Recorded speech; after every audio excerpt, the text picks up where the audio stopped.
Hello everybody, I wanted to make a quick video about my Cadet zero-turn lawnmower that I got. And I still have a John Deere tractor mower which I kept, but one of my friends talked me into getting this one. Definitely more power, more maneuverability, all that stuff. But what I did notice about it is the ride on it is terribly rough. I have 2.3 acres. And I'm not just mowing a lawn, I'm actually mowing weeds, so to keep the weeds down for fire danger in the summer and stuff. So it's a little bit of a rough terrain out there, and what is underneath the seat, the cushioning mechanism, is that black thing right there, this piece of plastic. And the seat sits on top right here where my thumb is, and there's two of these things underneath the seat. And as you can see, as I'm squeezing this, there is not much give in that at all. And so by the time you're done mowing 2.3 acres, you feel like you had shaken adult syndrome.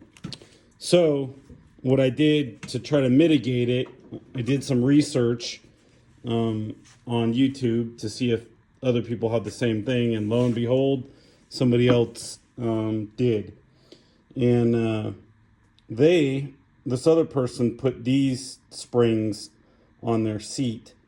And while this spring was surely better than that plastic thing down there, this spring is super stiff.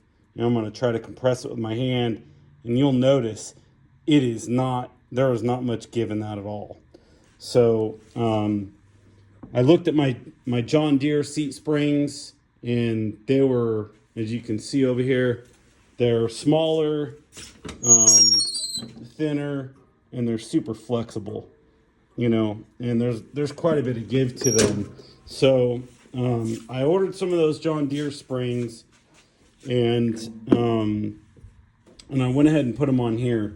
And you'll notice these two slots right here were where this mechanism for the seat was. These hooks in here go into the slots. In order to get this thing out, you got to use some needle nose and pinch this from below right there underneath. You got to pinch that, and then you can pull it out, and then you twist it, and you can pull the other side out without pinching the other side.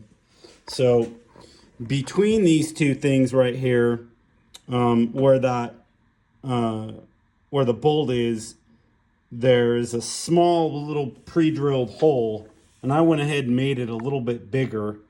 And then what I did is I got a bolt, some washers, and then I just went ahead and put this spring on there.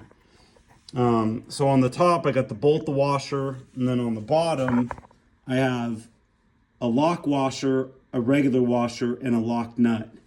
So, but there is one thing that's tricky about getting these on down here, because my finger, and you're not going to be able to see, but my finger down here is on the other side of the nut, or the other side of the bolt.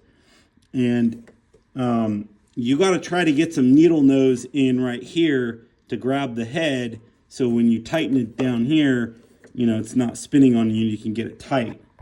Some of you might be thinking, oh, well, why don't you just stick the ratchet in the top here, and so it goes down in between this to hold it. Well, this is super small. As you can see, here's my index finger, and I can't even get my finger past that. So you have to go in from the side.